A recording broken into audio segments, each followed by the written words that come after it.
Thanks for tuning into the Finance News Network. I'm Jessica Amir. Today, I'm with First-Graphene Non-Executive Chairman Warwick Grigger.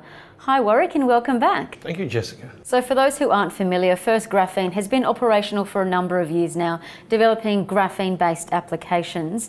Where's the business at today? We're at the pointy end of the business now. Over the last few years, we've developed production capability, we've improved the quality.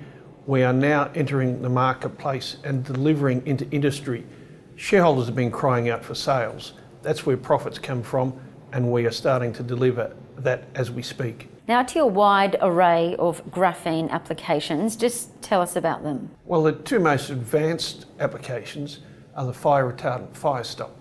We call it fire stop because it actually stops fires. It is cheaper, non-toxic and easier to apply than existing fire retardants. That's actually just going through certification now. But we've started selling material for polymer linings for the mining industry. A company in Western Australia, newGen, who supplies Rio, BHP, Fortescue. What the graphene does there is it makes it more absorbent, more flexible and longer wearing. So there's savings in labour, in less frequent changes of the polymer and longer lasting.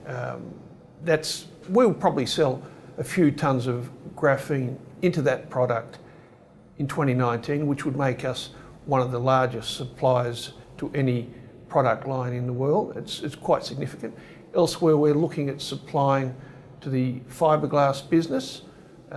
We would have news on that over the next month, where that could require 5 to 10 tonnes of graphene a year on our estimates.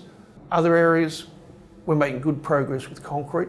We're not selling it into concrete yet, but we're getting close to that. There's FlexiGraph, which is a company which is making a new generation of coolants for automotive purposes, for computing purposes. FlexiGraph is finding that our graphene works better than anything else, both in suspension, in fluids and ease of handling. So we're opening up a number of verticals which we will be selling into the market in 2019. What shareholders need to understand is there's no end market as such. You can't just go to the LME and sell graphene. A company has to be developing its own verticals. It might start out small, it might be a few tonnes here or there, but as industry grows, as penetration goes worldwide, you'll get a rapid escalation of sales from that point. So it's all about selling into industry now. We're delivering into industry. We've got the product, we've got the quality, and industry is now coming to us saying, hey, can we use your pure graph in our product? You also have a number of partnerships and R&D partnerships as well. Just touch on those. Well, we're dealing with Swinburne, Adelaide and Flinders. They're the main universities in Australia. But the real coup that we achieved earlier on this year was an agreement to join the GEEK facility in Manchester. The University of Manchester is the home of graphene. That's where they've got 250 researchers. That's where they've got the most advanced equipment. We've taken a tier 1 position on the GEEK Centre, the Graphene Engineering Innovation Centre. That puts us in touch with the cutting edge of industry in the UK and Europe. We'll have our own laboratory.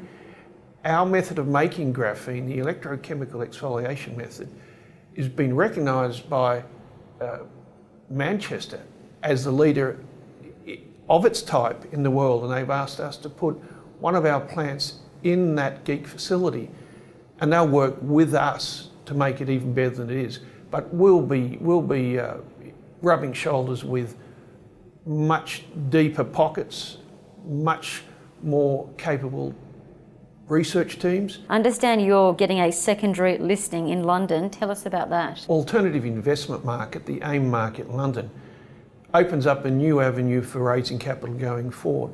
The London market is very au fait with graphene. They've got graphene companies over there capitalised at 300 million compared to First-Graphene, which is only 70 million. There's a whole new swathe of investors who understand graphene, who are looking for more ways to make money out of graphene. We've worked hard over the last 12 months to get us away from that mining space. We're not a mining company, we're an advanced materials tech company. We want the PE ratios that they attract, 20 to 30 times. whereas mining companies give us 5 times PE ratios. It's the more sophisticated graphene investors in London that are going to help us there. And just lastly, Warwick, before we let you go, where would you like to see the company 12 months from now? Well, in a year's time, I expect it will be cash flow positive. We'll be looking forward to growing sales as the year of 2019 develops. We will, this time next year, be able to confidently give 3-year forecasts for sales based on what we've achieved.